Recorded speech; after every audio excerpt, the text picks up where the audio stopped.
Hi అండి, అందరూ ఎలా ఉన్నారు? ఈరోజు నేను మరో స్నాక్ రెసిపీతో వచ్చానండి. ఇవాళ నేను చేస్తుంది స్వీట్ కార్న్ మసాలా. దీనికి కావాల్సింది 3 స్వీట్ కార్న్స్ తీసుకున్నానండి. ఇలా ముక్కలుగా కట్ చేసుకున్నాను. ఇది పేస్ట్ కోసం 3 మీడియం సైజ్ ఉల్లిపాయలు పెద్ద ముక్కలుగా కట్ చేసుకున్నాను. చిన్న అల్లం ముక్క, వెల్లుల్లి రెబ్బలు 6 నుంచి 7 తీసుకున్నాను. ఈ మూడింటిని కలిపి పేస్ట్ లాగా చేసుకోవాలి. ఇది తాలింపుకి బిర్యానీ లీవ్స్ 3, దాల్చిన చెక్క చిన్న ముక్క, ఇలాచీస్ 2, లవంగాలు 6, నా కారం తగ్గట్టు పచ్చిమిర్చి అండి. ఇదే మెయిన్ కారం కాబట్టి పచ్చిమిర్చి నేను కొద్దిగా ఎక్కువ వేసుకున్నాను. 6 నుంచి 7 తీసుకున్నాను నేను. ఇవి ఇలా చీలుగులుగా కట్ చేసుకున్నాను. పసుపు 1/2 table spoon, garam masala 1/2 table spoon, ఉప్పు తగినంత, ఆయిల్ సరిపడా. నేను ఒక కుక్కర్ తీసుకున్నాను. దాంట్లో 2 to 3 టేబుల్ స్పూన్ ఆయిల్ వేసుకున్నాను. ఇది కుక్కర్లోనే కుక్కర్ పెట్టుకుంటే 2 to 3 విజిల్స్ తీసుకోవచ్చు. లేదా డైరెక్ట్గా వండుకోవాలనుకుంటే డైరెక్ట్గా వండుకొని ఒక హాఫ్ అన్ అవర్ టైం పడుతుందండి. మూత పెట్టి ఉడికించుకోవాలి. నేనైతే కుక్కర్లో 2 to 3 విజిల్స్ తీసుకొని కుక్ చేస్తున్నాను. ఈ ఆయిల్లో ఈ garam masala things, biryani leaf, green chilli వేసేసి ఫ్రై చేద్దాం.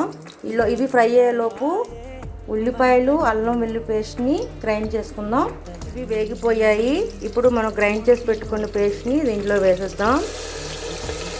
ఒక 5 మినిట్స్ పచ్చివాసన పోయేదాకా వేయించుకుందాం.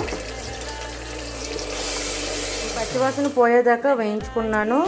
ఇప్పుడు దీంట్లో పసుపు, ఉప్పు, మసాలా కారం వేస్తాను.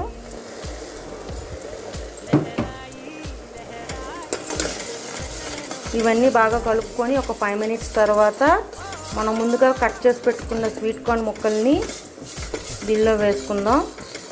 ఈ మసాలా అంతా బాగా పట్టేటట్టుగా కలుపుకొని ఒక 5 మినిట్స్ తర్వాత ఒక చిన్న గ్లాస్తో వాటర్ యాడ్ చేసుకొని విజిల్ తీసుకోవాలి.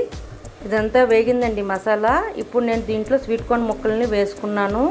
ఈ మసాలా అంతా బాగా పట్టేటట్టుగా కలుపుకొని ఒక 5 మినిట్స్ అలా వదిలేద్దాం. 5 మినిట్స్ ఇలా మూత పెట్టేసుకొని ఉంచాను. ఇప్పుడు దీంట్లో ఒక హాఫ్ గ్లాస్ వాటర్ దాకా యాడ్ చేసుకుంటున్నాను. 1 గ్లాస్ దాకా వాటర్ యాడ్ చేసుకున్నాను. చిన్న గ్లాస్ వాటర్ యాడ్ చేసుకొని 2 to 3 విజిల్స్ తీసుకోవడమేనండి. వాటర్ యాడ్ చేసుకొని మిక్స్ చేసుకున్నాను. ఇప్పుడు 3 విజిల్స్ పెట్టుకుందాం. ఇది రెడీ అయిపోయింది. కుక్కర్ ఓపెన్ చేసి చూద్దాం. చూడండి, చాలా బాగా వచ్చింది. ఇది టేస్ట్ అయితే చాలా బాగుంటుందండి. ఇంకా రైనీ సీజన్ అయితే ఇంకా చాలా బాగుంటుంది. ఇది సమ్మరు కానీ నస్తుందని చేసుకోవడమే. ఇప్పుడు దీన్ని సర్వింగ్ బౌల్లోకి తీసుకొని సర్వ్ చేసుకుందాం. Masala sweet corn ready. మీకు నచ్చినట్లయితే like, share and subscribe it. Bye.